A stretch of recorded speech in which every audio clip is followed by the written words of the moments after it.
आज हम लोग डिस्कस करेंगे भारतीय भूगोल का एक नया टॉपिक है जिसका नाम है सौर मंडल। यह काफी महत्वपूर्ण टॉपिक है भारतीय भूगोल का और अक्सर इससे क्वेश्चन पूछे जाते हैं। तो इस वीडियो में हम लोग टॉप 30 जो क्वेश्चन है फोटो के साथ हम लोग डिस्कस किए हैं और जो भी क्वेश्चन है वह पिछले एग्जाम्स में कहीं ना कहीं पूछे जा चुके हैं। तो उन्हीं क्वेश्चन को हम लोग एकत्रित करके इस वीडियो में आपको देने की कोशिश किए हैं। तो आप इस वीडियो को लास्ट तक जरूर से जरूर देखिएगा। अगर मेरा कंटेंट पसंद आए तो प्लीज आप जरूर लाइक और सब्सक्राइब कीजिएगा चैनल को। तो स्टार्ट करते हैं हम लोग। पहला क्वेश्चन जो है, सौर प्रणाली की खोज किसने की थी? तो इसका सही उत्तर है कोपरनिकस जो थे वह सौर प्रणाली की खोज किए थे। अगला है, अंतरिक्ष में कुल कितने तारामंडल हैं? तो अंतरिक्ष में टोटल 89 तारामंडल है, यानी 89 जो तारामंडल है अंतरिक्ष में कुल। अगला है, निम्नलिखित में से कौन सबसे बड़ा तारामंडल है? तो इसका सही उत्तर है हाइड्रा जो है वह अंतरिक्ष का सबसे बड़ा तारामंडल है। अगला है, किस वैज्ञानिक ने सर्वप्रथम खोज की थी कि पृथ्वी सूर्य के चारों ओर घूमती है? तो कोपरनिकस जो थे वह पहले वैज्ञानिक थे जिन्होंने सर्वप्रथम खोज की थी कि पृथ्वी जो है सूर्य के चारों ओर घूमती है। अगला है, निम्नलिखित में से किनके बीच की औसत दूरी को खगोलीय एकक कहा जाता है? तो सही उत्तर इसका है पृथ्वी और जो सूर्य की दूरी होती है उसको खगोलीय एकक कहा जाता है, या इसको हम लोग कहते हैं एस्ट्रोनॉमिकल यूनिट। अंग्रेजी में हम लोग कहते हैं एस्ट्रोनॉमिकल यूनिट। यह जो एक एस्ट्रोनॉमिकल यूनिट होता है, जो पृथ्वी और सूर्य के बीच जो दूरी होती है उसको हम लोग एक एस्ट्रोनॉमिकल यूनिट लेते हैं और इसको हम लोग सिंबल इसका होता है AU। और एक एस्ट्रोनॉमिकल यूनिट का जो वैल्यू होता है वह है 1.5 × 10⁻11 मीटर। और लाइट ईयर भी होता है, वह भी दूरी का मापक है। और एक लाइट ईयर जो होता है वह 9.46 × 10⁻15 मीटर होता है। तो एस्ट्रोनॉमिकल जो यूनिट होता है यानी खगोलीय एकक जो होता है वह पृथ्वी और सूर्य के बीच जो दूरी होती है इसको कहते हैं हम लोग एक एस्ट्रोनॉमिकल यूनिट। अगला है, निम्नलिखित में से कौन एक तारा है? तो इसका सही उत्तर है सूर्य जो है वह एक तारा है और चंद्रमा जो है वह एक उपग्रह है। चंद्रमा जो है वह एक उपग्रह है और सूर्य और पृथ्वी जो है यह एक ग्रह है। तो इसमें ऑप्शन जो है, इसमें सूर्य जो है वह एक तारा है। तो सही उत्तर इसका है सूर्य। अगला है, सूर्य की सतह पर लगभग कितना तापमान रहता है? तो सही उत्तर इसका है 6000 डिग्री सेल्सियस।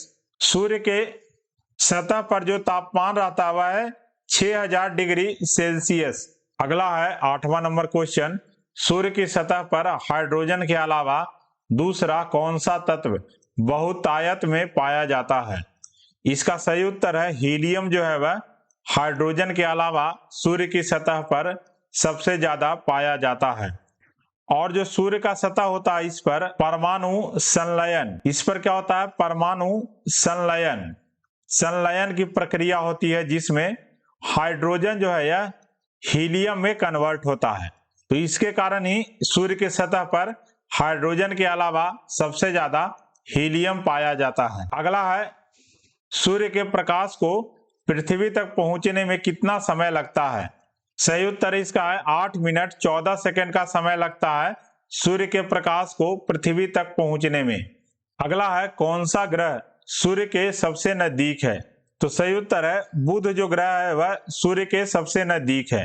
बुध का जो हो गया अंग्रेजी है यह मरकरी जो ग्रह है वह सबसे नजदीक है। अगर हम लोग सूर्य से ग्रहों की बात करें दूरी की, तो सबसे पहले सूर्य आ जाता है सन, इसके बाद आता है Mercury, Venus, Earth, Mars, Jupiter, Saturn, Uranus, Neptune और पहले था प्लूटो, बट अब जो है प्लूटो ग्रह में नहीं है। अगर ये हिंदी में बात करें तो हम लोग बुध, शुक्र, पृथ्वी, मंगल, बृहस्पति, शनि, अरुण और वरुण हिंदी में सूर्य से जो दूरी है उसके क्रम में लिखी गई है। तो आप इसको जरूर से जरूर याद रखिएगा। अगला है, निम्नलिखित में से कौन सा ग्रह सूर्य का चक्कर सबसे कम समय में लगाता है? तो इसका सही उत्तर है ऑप्शन नंबर ए, बुध जो ग्रह है वह सूर्य का चक्कर सबसे कम समय में लगाता है। अगला है, सौर मंडल का सबसे चमकीला ग्रह कौन सा है? तो सही उत्तर है जो शुक्र ग्रह है वह सौर मंडल का यह सबसे चमकीला ग्रह है। तो सही उत्तर हो जाएगा शुक्र ग्रह। अगला है, निम्नलिखित में से किस एक को भोर का तारा के नाम से जाना जाता है? तो इसका सही उत्तर है शुक्र ग्रह को भोर का तारा के नाम से जाना जाता है और सुबह में इसे आप यह जो ग्रह है उसे आप देख सकते हैं शुक्र ग्रह को, तो इसीलिए इसे भोर का तारा कहा जाता है। अगला है, सौर मंडल का सबसे बड़ा ग्रह कौन सा है? तो सही उत्तर है बृहस्पति जो ग्रह है वह सौर मंडल का सबसे बड़ा ग्रह है। अगला है, सौर मंडल में किस ग्रह का घनत्व यानी डेंसिटी सबसे ज्यादा है? तो सही उत्तर इसका है पृथ्वी जो ग्रह है उसका डेंसिटी यानी घनत्व सबसे ज्यादा है। तो सही उत्तर इसका है पृथ्वी। अगला है, किस दिन पृथ्वी सूर्य के सबसे निकट होती है? तो इसका सही उत्तर है 3 जनवरी को पृथ्वी जो है सूर्य से सबसे निकटतम दूरी में रहती है। अगर आपको मेरा कंटेंट अच्छा लग रहा होगा तो प्लीज आप इस वीडियो को लाइक कीजिएगा, सब्सक्राइब कीजिएगा और इसे ज्यादा से ज्यादा आप शेयर कीजिए ताकि और लोगों को इससे बेनिफिट मिल सके। अगला है क्वेश्चन, कब पृथ्वी सूर्य से सबसे अधिक दूरी पर होती है? तो इसका सही उत्तर है 4 जुलाई को पृथ्वी जो है वह सूर्य से सबसे अधिक दूरी पर होती है। अगला है, तारों का रंग किस पर निर्भर करता है? तो सही उत्तर है तापमान पर तारों का रंग निर्भर करता है। जैसा तारों का तापमान रहेगा वैसा तारों का रंग हमको दिखेगा। अगला है, जब पृथ्वी और सूर्य के बीच में चंद्रमा आ जाता है तो इस परिस्थिति को क्या कहते हैं? जैसे अगर पृथ्वी है और सूर्य है, यह दोनों के बीच अगर चंद्रमा आ जाता है तो इसको हम लोग कहते हैं सूर्य ग्रहण, यानी सूर्य में ग्रहण लग गया। इसको अंग्रेजी में हम लोग कहते हैं सोलर इक्लिप्स।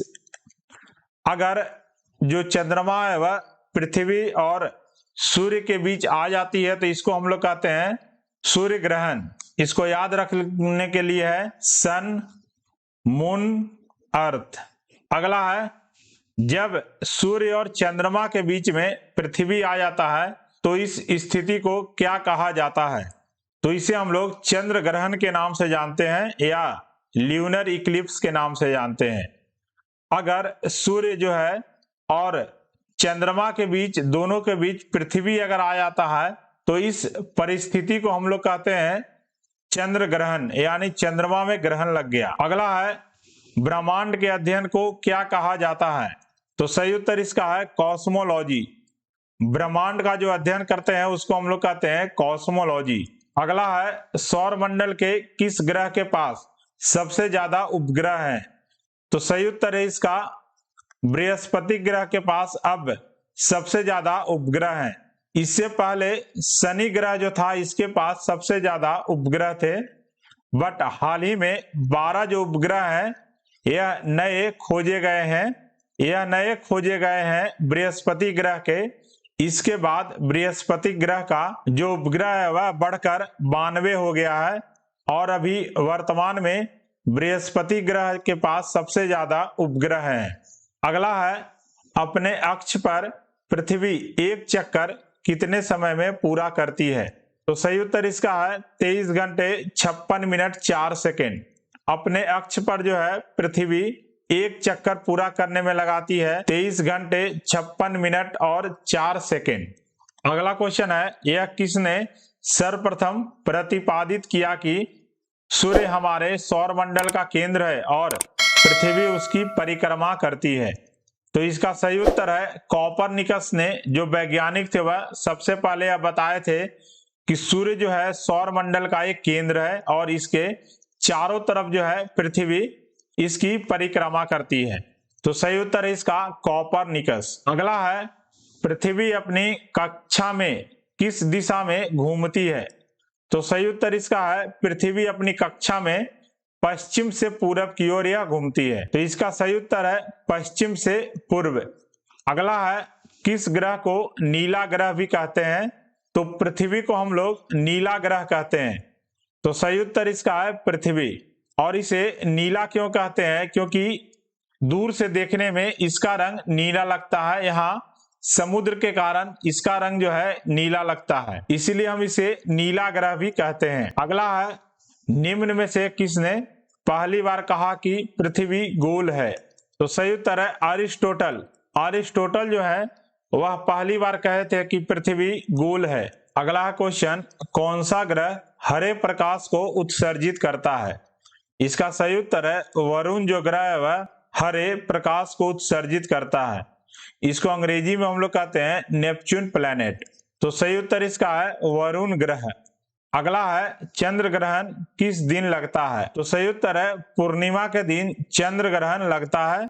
तो सही उत्तर इसका है ऑप्शन बी, पूर्णिमा के दिन। अगला है, रात में आसमान में तारे क्यों टिमटिमाते हैं? तो सही उत्तर इसका है तारे के प्रकाश के वायुमंडलीय अपवर्तन के कारण जो है रात में तारे आसमान में टिमटिमाते हैं। तो सही उत्तर इसका है तारे के प्रकाश के वायुमंडलीय अपवर्तन के कारण। और अपवर्तन को अंग्रेजी में हम लोग कहते हैं रिफ्रैक्शन। रिफ्रैक्शन के कारण ही रात में जो है तारे आसमान में टिमटिमाते हैं। तो यह कुछ महत्वपूर्ण जो 30 क्वेश्चन है सौर मंडल से रिलेटेड, और हमारे सौर मंडल से रिलेटेड जो महत्वपूर्ण क्वेश्चन है उसको इस वीडियो के माध्यम से डिस्कस किए हैं। तो आई होप आपको मेरा कंटेंट अच्छा लगा होगा। तो प्लीज आप इस वीडियो को लाइक कीजिएगा, सब्सक्राइब कीजिएगा चैनल को, और ज्यादा से ज्यादा इसे आप शेयर कीजिएगा।